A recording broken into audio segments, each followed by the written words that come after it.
newer agents in your organization, the individual sales tool would be, your first option for enrolling someone that does not have a subsidy.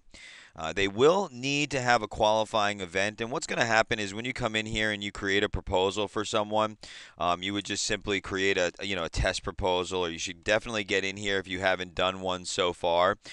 Make sure that you get some information in here. This is the same way that you are actually creating your proposals that everybody should be doing a proposal for each person that you're selling now moving forward. Now, this is for a tracking purpose, the reason that you're creating those proposals, and then you would save the proposal by using this green button here after you add the plan that you sold them on Marketplace. But the reason that I wanted to show everybody this is because when the update came through on here and when you go to apply now, it is going to give you this screen that you see in front of you that is going to give you the availability for a special enrollment. Now, once you click on that button, what's going to happen is it is going to give you the options that you're going to have that are going to provide you with the ability to enroll through IST. Now, these special election reasons are the same special election reasons that you see on your screen here, are the same ones that you can utilize when you are doing an enrollment on the marketplace. But if you don't have one of these reasons, or you can't identify one of these reasons while you're going through an application, you cannot enroll that person. This is just like Medicare. It's our business has changed significantly, as we all know. A lot for the better, a lot for the worse. There's just a lot of different changes, and we have to adapt to those changes. Now, you are going to get people calling your office that have been living under a rock. I think that's what I've been saying to everybody that's calling in our office, looking to purchase insurance, looking and getting upset when they can't buy a qualified health plan. Because if they don't have a special election reason, they cannot enroll.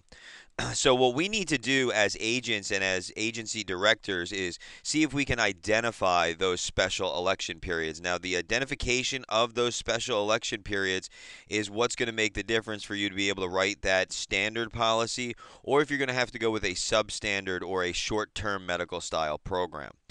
Now, only in that time would it be acceptable for you to do that, because if they do have a qualifying event and they do qualify for a subsidy or an enrollment on Blue Cross, then it would be your duty, and you must do your due diligence to enroll them in that plan.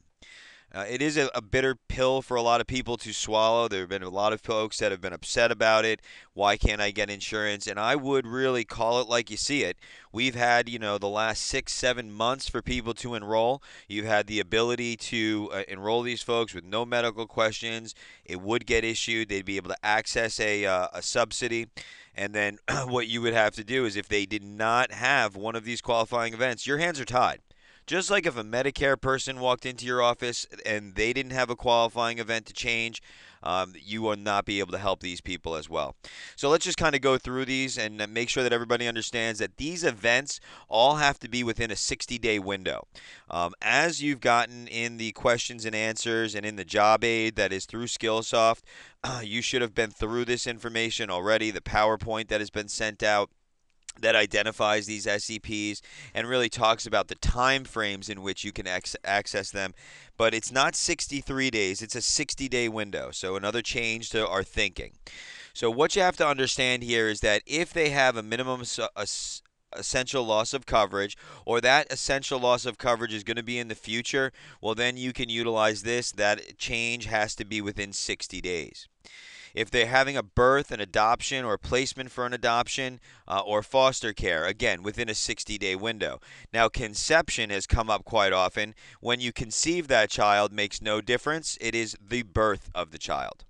Newly married or newly eligible domestic partner, if someone just got that status set up, if they took the plunge, God bless them, then they would also be in a situation where they could enroll as well. If they've gained access to new health insurance coverage as a result of a move, that would be an SEP move. For those of you that have done Medicare, that's what you're going to use there. If there was an expiration of a non-calendar year policy, that could be the loss of your group coverage as well. If that policy is expiring and it doesn't do it calendar year, could be for someone such as a Blue Cross member, and that would be a July rate increase or an August rate increase.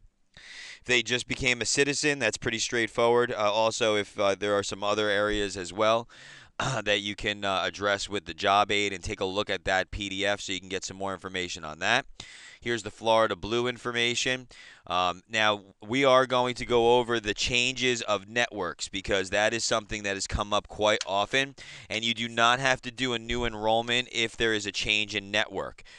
There's been a lot of folks that are putting your clients through a lot of stress just because they want to change from a Blue Options to a Blue Select, and you do not need to do that. We're going to give you that 800 number again where you can make that change. Individuals' loss of eligibility for advanced premium tax credit or cost sharing, eligibility to enroll in the same Florida Blue HMO plan, experienced an error or misrepresentation during enrollment. This is the big one. This is the one that has been coming up the most and the one that we've been using the most. Okay?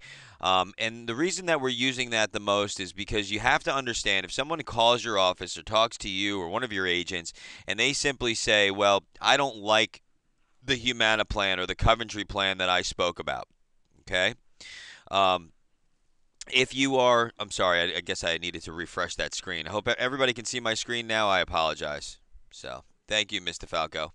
Um, as you can see these here, this is what I was reading off of, so I'm all the way down the bottom. You didn't miss too much. So when we're talking about the misrepresentation, you can't lead someone to that. You can lead someone, to that decision, but you can't really force feed that language to someone.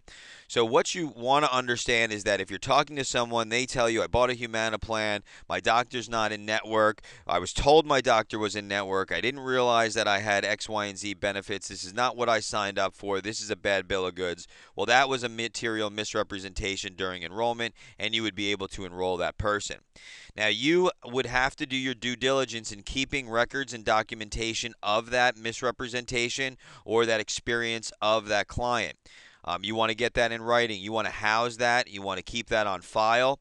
It is not something that has to be provided to Blue Cross. They are not asking us to provide that information, but you are going to have to hold that information. There will become a time when you will have to provide that information for the misrepresentation. It's just not right now. Okay, so if that comes about, my advice would be have the client write a letter describing the situation. Make sure the date of that misrepresentation is within 60 days of your application. So it's not necessarily the date of or the effective date of the policy, but what it is the date of the misrepresentation.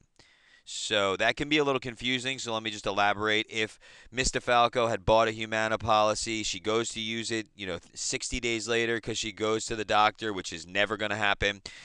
If that happens and she finds out, no, my doctor's not in network, this is not what I signed up, that's the date of the event. That's what you have to have in writing. With a signature from the client so that way you can keep that. And that's just good business and good protection for yourself. So that way if you're ever asked to provide those kind of documents, you have that. So that should be very clear for everybody. Material violation from your current health insurance policy, that would be something that would be similar to a misrepresentation, and those two are going to kind of work hand in hand, and that would be the utilization of the policy if you had documents showing that you had a $10 copay and you're not getting that type of services. So that's pretty straightforward. Now, these special election periods are the same special election periods that you have on Marketplace. And if you don't have one of these, if you can't identify one of these, if you can't find one in your conversation, then you can't enroll the person, and you're going to have to move towards a short-term solution or some other type of product that will cover your client. They will experience a penalty for a non-qualified health plan. There's a lot of agencies and agents out there that are selling, for example, United Healthcare temporary policies and other temporary policies, but are not informing their clients that they will be experiencing the penalty. They are not informing their clients that it is not a qualified health plan, and you need to use that to your advantage. We had some calls last week from some people who were dealing with H&R Block, and H&R Block was handing out incorrect information about when they can enroll and how they can enroll in different areas like that. Those are all misrepresentations. Now, when you experience that, if there's a subsidy at hand, you're going to have to call the Marketplace in many cases, have them issue that SEP, or you can go through the website and do it appropriately right on healthcare.gov. but both are ways for you to enroll people. For those of you that have sold Blue Cross in the past, one of the things that we spent a lot of time on in the beginning of a conversation was almost disqualifying someone for Blue Cross. And that's underwriting. So what we used to do is ask all the medical questions. Tell me about your medical history. We were finding a reason for Blue Cross not to issue that policy because, honestly, if you had a stub toe and, you were not an Olympian, running the 5-minute mile, you were probably going to have a hard time getting a Blue Cross policy. However, now what we want to do is we want to change our mindset. We want to change our thinking process. And we want to look for an SEP. You get that phone call in, and you want to explore all the reasons. I would advise everybody on this call that make sure that you and all of your agents have the chart of the SEPs right in front of you so you can have that conversation with your client, identify if there's one of these reasons to do an enrollment.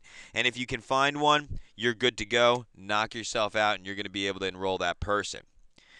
Now, when we talk about these SEPs, one of the things that has been coming up quite often is the loss of group coverage, and I do want to talk about that a little bit. Now, when you are having a loss of group, you are able to get the effective date of 5/1 or 6/1, depending on the enrollment time frame. Now, what you have to be conscious of is that if you are trying to access a subsidy, you are going to have to put the effective date or the effective date of the cancellation of the policy to be the day before that you are completing that policy in order to get the appropriate effective date. So what do I mean by that? Well, if I'm doing an application today for an individual, and that individual is losing minimum essential coverage as of the end of this month, so the 30th. And I go into the marketplace, I log into healthcare.gov, I do the SEP, I'm going through the questions on the application on healthcare.gov, and I get to, are you losing coverage? If I put that I'm losing my coverage on 4/31, when I get through my subsidy determination and I go to set that subsidy amount and pick a plan, all of those areas are going to be locked. And it's not going to let you complete those areas and enroll in a plan until after that life event, after that cancellation or loss of minimum essential coverage. So what you can do is you can put the date before. So I would put the 23rd if I was doing it today, which is 4/24. I would put that you're losing coverage on 4/23, and then I'd be able to access a 5/1 or 6/1 effective date at that point in time. So it's you have to be conscious about that. You have to, put on your little thinking hat sometimes and make sure that you're being conscious of those areas for enrollment. Now, if you're doing a future loss of coverage here on IST, it will give you the option for the 6/1 or the 5/1 effective date that you will be able to choose when you're going through that process on the screen that you see in front of us. All right, so let's address a couple of questions that have rolled in. I'm going to leave these SEP reasons up on my screen so everybody can either jot them down or kind of absorb them a little bit. Let's see. A lot of people are complaining that when they signed up through a navigator or an 800 number for Blue Cross Blue Shield, they did not fully explain on how the HMO works. And now they are having a problem with their doctors. Can we move them? And if so, where? Also, the marketplace states that this is a Blue Cross decision. Help. Okay, so let's address that. So if there was a material misrepresentation on the plan, then what you would be able to do is do a new enrollment. Now, there's a couple of areas of difficulty with that I would see. First of all, it's already a Blue Cross customer. So if there's a Blue Cross customer, there is a chance, and there's probably a good chance that you might not get paid on that policy because it's already in force. That policy is going to be in force, and what's going to happen is they are probably going to pay the original AOR because it's really a plan change even though it's an SEP. We don't know how that's going to work, so I'm not giving you a 100% answer because I don't know what's going to happen as things unfold. I think they will change. What I would advise your customers, What do you mean? And or maybe I'll just ask you. I'm going to unmute your phone, D. I'm not quite sure what the difficulty for understanding on how the HMO works is, because the HMO works just like our PPO. There are no referrals. They don't have to do anything but stay within network. So once you get into that conversation and they're already a Blue Cross client, you have to be very careful on how much time or energy you're going to devote to that conversation and to that call, because what your hands are going to be kind of tied as far as what you can do. So as long as, I mean, if it's a matter they think they need referrals or they just didn't think they could go out of network, I'm not sure what that difficulty would be, but it is something that you're going to have to migrate and then call the marketplace. They are going to have to be issued an SEP for misrepresentation based on what you're telling me in this question. Because what you're saying is they didn't understand how it works. That's a misrepresentation of the product. And then at that point, they'd have to be issued an SEP to make a change. Remember, if they want to stay within Blue Cross, they can stay within Blue Cross, but Blue Care is actually a different company within Blue Cross. And the rule is they have to stay within the carrier and within the meta level.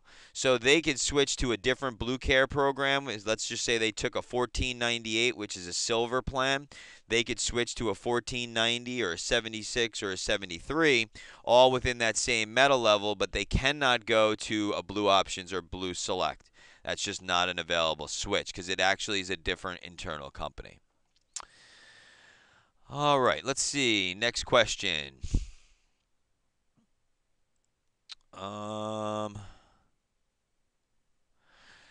So a group open enrollment alone is not an SEP. Is that correct? That is correct. If they have an open enrollment for a group insurance policy, that means that they probably have access to minimum essential coverage that would be deemed affordable in the eyes of the marketplace, and therefore they do not get an SEP.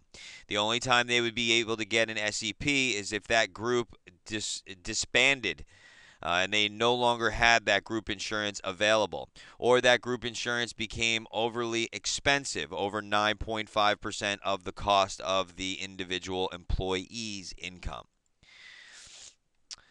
All right. Can I please clarify? If I am applying via healthcare.gov due to loss of coverage, the date of the loss coverage must be in the past. That is correct. If I put the date of that loss coverage to be in the future, then it will not let me complete that until the life event has passed. Therefore, if I did a 431 loss of coverage date and I'm on healthcare.gov, when you get the subsidy determination, when you get to do the enrollment and set the amount of how much of that subsidy you want to access, it will not allow you to go forward in selecting a plan. And I hope that clarifies that for you. Someone who loses their job and therefore loses their group coverage and qualifies them for an SEP. How does the availability of COBRA affect the subsidy eligibility? Well, great, Bill. You must have been reading my mind because that was going to be the next thing that I said. What happens is the COBRA, you only have two options for COBRA to access an SEP. Now, this has changed since we are outside of AEP. Now, the reason I give you that detail is because if you recall, during open enrollment, we told everyone that if you have the COBRA option available, we are during AEP. So if you answer that, it's not going to go through correctly. Now, what's going to happen now that since we are outside of AEP, COBRA, it's only the first month of COBRA and the 18th month of COBRA, which are qualifying as that life event. So if I am offered COBRA, you can only get your SEP and you can only utilize your subsidy at that point in time. If they keep the COBRA for 4 months and then decide in the middle of the summer, well, now I want to join a qualified health plan, at that point they would not be able to access an SEP or a qualified health plan. Okay. Hopefully that answers the question. Corey, I don't know why you have a sad face listed on here, so I'm sorry. Is there any reason in particular? Let me unmute you, Corey. What was the reason for the sad face?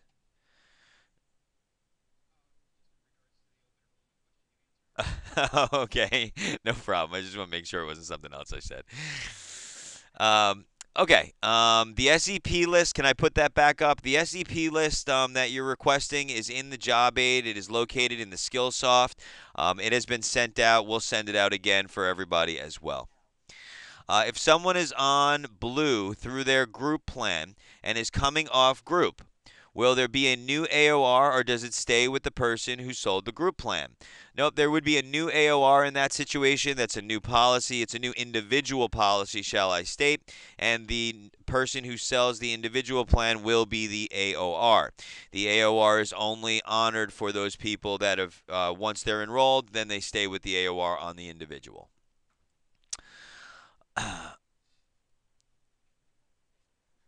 Okay. I have a gentleman who enrolled in an Affordable Care Act plan, non-marketplace 1/1/2014. He is having a baby at the end of May and wants to add the baby to his plan. How do we enroll the baby? Do we just need the date of birth? How and would he need to change his plan to accommodate pediatric benefit? Birth is an event for an SCP. Is this done paper or can it be done on IST? Well, we don't like paper, so let me just start off by saying that. Now, in the SEP questions and answers that everybody has gotten, you had an agent service bulletin about it. I know that I've put it in the Dropbox. I believe Gigi has as well. This actually has all of the information that you're going to need on how to enroll those folks. Especially for adding a child or a dependent. Now, for adding a baby to a policy, all what you have to do, Gigi, they didn't release that document yesterday, did they? I know we were talking about it. So they're going to change the process, but as of today, and probably by tomorrow, the process will change slightly. What they will do is you will write a letter after the baby is born. The baby has to be born first. The date of birth, the name of the child, and all of that information, and then you will have to send that to membership and billing. Membership and billing will then enroll that child. It will not be immediate, and they will add that child to the current plan that they have. For the pediatric dental benefits, I don't think that they're adding or changing that immediately. I'll have to get back with you on how they're doing it on the pediatric dental benefits. I'm not sure. Let me just see here. Here's all of the questions and answers that are on newborn. So this document is really good. I think all of you should have read this document already. If you have not, make sure we get it to you. This is questions and answers that are all about newborns and group insurance and how to handle those process. So how do I add a customer's baby or dependent to their plan? They don't want to change plans, just add the dependent. Fill out paper, submit a paper application, be processed for Florida Blue. You are not able to have it done over the phone, is what they're saying. But it's not a full paper application to add that child. It's just a letter. So that's all you're going to have to worry about. That's off marketplace, and that needs to be sent in. And it has to be done within the life-changing event as well. So in this document, it should answer everything that you need and get that taken care of. I'm just seeing if there's something on here about the pediatric dental. And there's nothing about the pediatric dental. So I'll get back to you on the pediatric dental. Good question, though. All right. Okay. Moving forward, no other questions about SCPs. It's pretty self-explanatory for everybody. I think this document will help everybody a great deal. But does anybody have any other questions so that way I can move on? Okay. Next order of business is going to be My Prime. Will, God, you guys are doing good today. You're reading my mind. I don't know what it is. A little scary. MyPrime.com is still not working. MyPrime.com is the area for where we can do a search for drugs. They did an update. It was about a week ago, and they screwed it all up. Maybe it was a little bit longer, so it was maybe 10 days ago. Where they've actually got all kinds of incorrect information here. I mean, they're referencing tier 6 on these drugs and different things like that. They changed the layout of how it works. If you kind of go in here, just don't use it until we can give you guys all notification that has been corrected. Because what's going to happen is if your clients go in here now and utilize this, they're just going to get the wrong information. They've changed it where you can find the medicines up on the top now. You definitely want to go in here. You select your formulary blend. As you know, we're doing the formulary, the VBD formulary. Can't even speak today. We're going to go through, type in a drug. Now, the reason why, let's see if maybe they fixed it last night, which I doubt.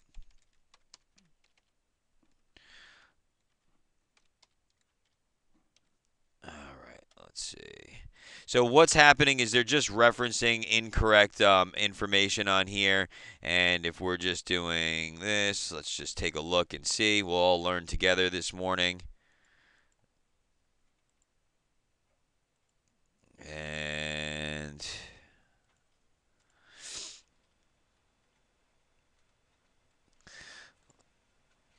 oh, it looks like they might have updated it. I'll do a double check on this. It's showing that it's covered. This was actually showing up as Tier 6 the other day, so we know that that was not correct since we don't have a Tier 6. So let me look one more time here and just see if it looks like it has been updated. Nope, it's not. As you can see here, Synthroid is showing up as a Tier 6, which we don't have a Tier 6 on our formulary list. So it has not been updated. What you're going to want to use for everybody is going to use this VBD formulary guide. This is going to be the best guide for you to use when you're checking all of your drugs. Please make sure that you're conscious of using this formulary guide in conjunction with your sales materials, which will identify the tiers and the cost of those tiers as well. All right. Anybody who needs access to a temporary policy, please make sure you get with Ms. DeFalco. That way she can get you contracting and information on temporary plans. Blue Cross does have our own list of temporary plans, as everybody should know. Those are going to be located under Underwritten Health in IST, believe it or not. You would click the Add Underwritten Health Plans, and then what will happen is you will see the temporary plans here. They're referred to TIP programs. Now, the problem with the temporary insurance policies is that you must pay for the entire length or duration that they select. There's a good deal on it. I mean, obviously, if I'm purchasing a 6-month policy and I'm paying $1,900 for the 6 months, that's a pretty good deal from a cost perspective. However, not everybody's got $1,900 laying around. So that being said, you can do a 30-day policy and keep on renewing it, but they are going to have to answer those questions. We have some other short-term solutions that are good. And if anybody needs those types of products, contact Mr. Falco. We can do further training on temporary policies for everyone. But the Blue Cross plans are very straightforward. It's deductible, it's co-insurance, it's no preventative care. It is a temporary fix. The Blue Cross policies aren't good for those long-term people who need it for an extended duration, because they're going to have to keep on renewing it.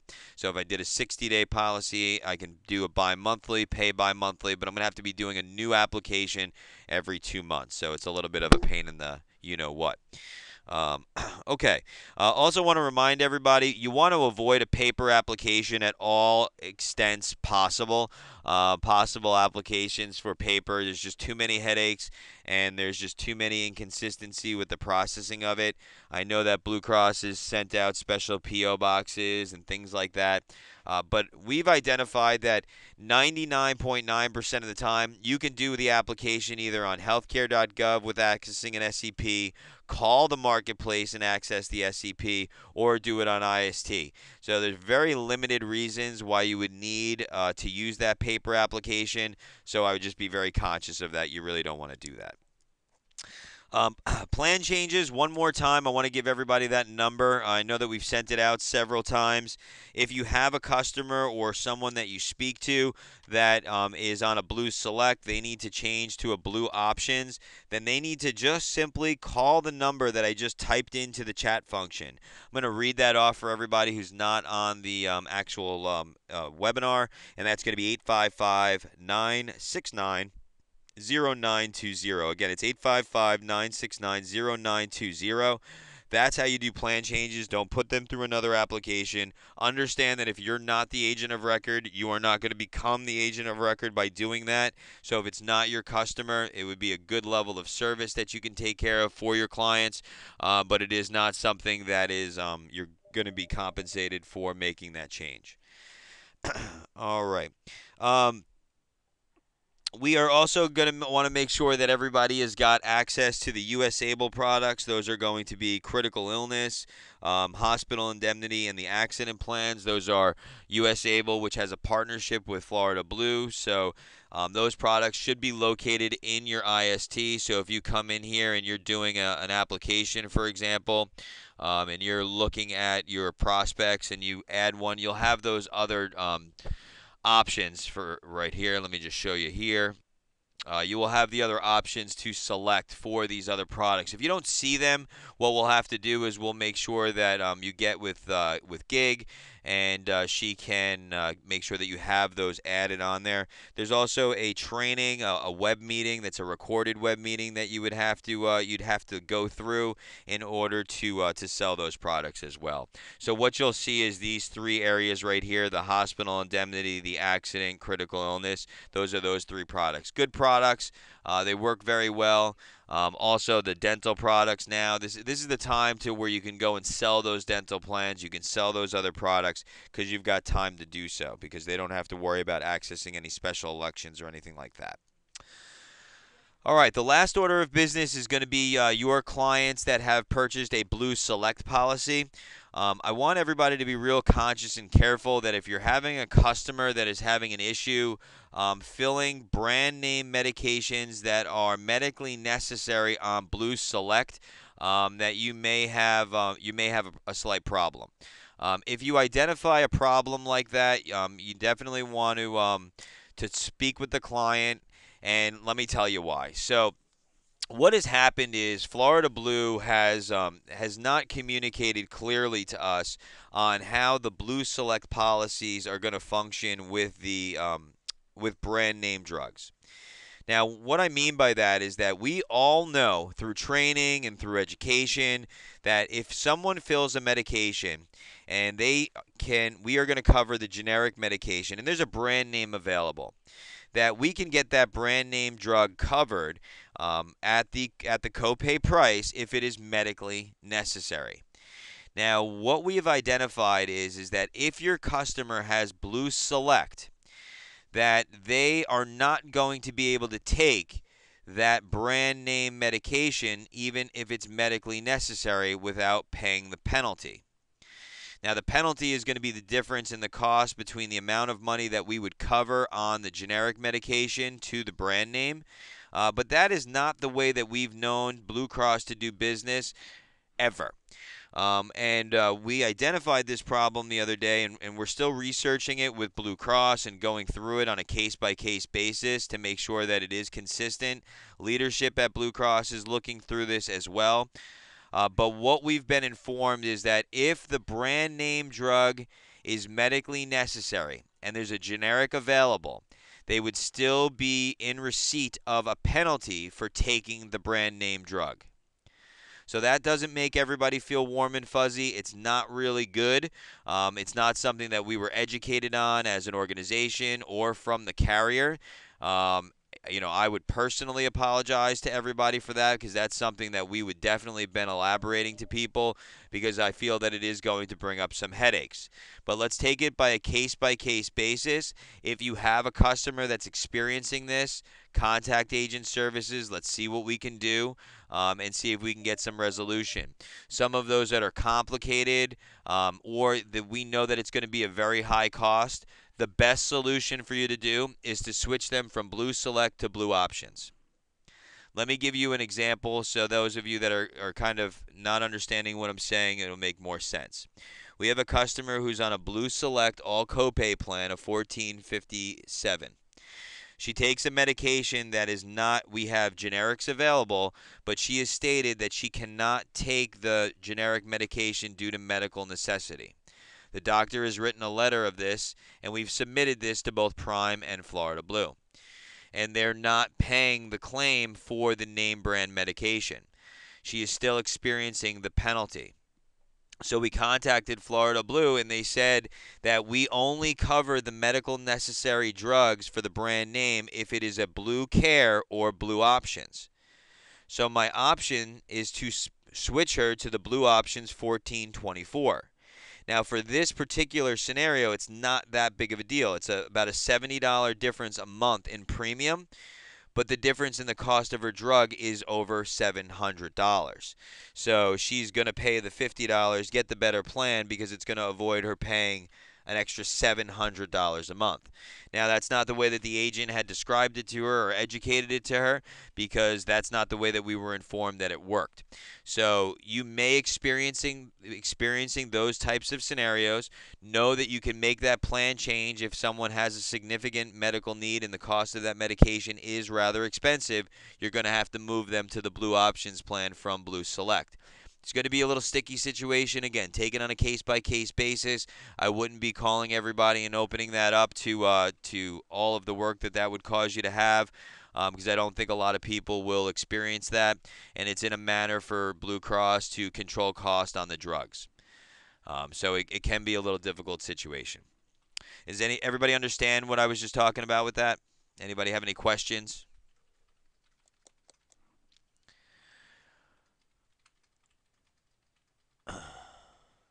Okay, here's a question. Are there some brand name drugs that are not listed on the VBD PDF, and what do we do then? Okay, so that's a good question. It is an open formulary, so you would have to contact. I would have your client contact the local Blue store in their area, talk to the nurse that's there, and they can help resolve that issue. They can get a formulary exception as long as they are not on Blue Select, just as what I'm just covering now. So if it's on the open formulary, the 3-tier open formulary that we're accustomed to, they can have a formulary exception form filled out by their physician and hopefully get that resolved. And again, if it's something that is creating a lot of heartache, that's something that you're going to have to take on a case-by-case basis, of course. Contacting Blue Cross, I wouldn't have them call membership and billing. The Blue Store, that's exactly what the Blue Store is there for, and make sure that you utilize them for those service-related issues. How do temp plans play into SEP? It's the only thing that you can sell outside of AEP, so it doesn't really play into an SEP unless there was a material misrepresentation. So if someone bought a temporary insurance policy and they telling you, I thought it was major medical, I thought it was a qualified health plan, that's a material misrepresentation. You're going to have to get that through the marketplace if they are going to access a subsidy. But that would be a material misrepresentation that the agent had made. They would need documentation of that, and again, you would need to keep that documentation as I referred to before. How does the marketplace get notified when adding a new baby to reflect a change in subsidy? Well, that's a life-changing event. So after the birth of a child, the question that I was referring to before about the child was referred to an off-marketplace plan. If it's on marketplace, they must log into their healthcare.gov account. They would then add the life event of the birth of a child, and then that would effectively add that child to the plan. And if you needed to, you can also call the marketplace to have that taken care of. Is that a Florida Blue hotline or a governmental hotline? The number is not a hotline. It's actually a third-party administrator that works with the marketplace and Florida Blue to do plan changes within Metal Level and within the same carrier. So you would just call that 855-969-0920 and inform them of what you'd like to do. I'd like to switch from a 1457 Blue Select to a 1424, and then they'll make that appropriate change. And those changes work like Medicare. So in the event that the Medicare client or recipient was making a plan change, any changes made after the 15th of the month will be effective the following month. So if I did a plan change right now for somebody, it wouldn't start, and that plan change wouldn't be effected until June 1st. Hopefully that clears that up. What is the Blue Store number, please? Just go to the Blue Cross website. Depending on what your location is, there are many of them that you can utilize. So you just find the one that's local to you. It's on the Blue Cross Blue Shield website. And you cannot switch from Blue Care to Blue Options. You cannot. It is only Blue Select to Blue Options or within Blue Care. And I could always switch within Blue Care within the same Metal Level, but I cannot switch to Blue Options or Blue Select. I can stay in Blue Select and go to Blue Options, but once I'm in Blue Care, I'm stuck in Blue Care. I can only change meta level within meta level at that point. All right. I don't have anything else for everybody today. I want to thank everybody for their time. If no one else has any other questions, I will get back with everybody next week. I'm glad everybody had a good AEP. I hope you had a fantastic one. We'll be talking about some other ways for everyone to add money to their cash flow and making sure that everything is moving forward. Also, be advised that you will also be able to access SEPs in July and August for all people who have gotten rate increases, because they will have rate increases at that time. Um, what do we do if a plan change from Blue Care to Blue Options is showing on healthcare.gov but not at the carrier?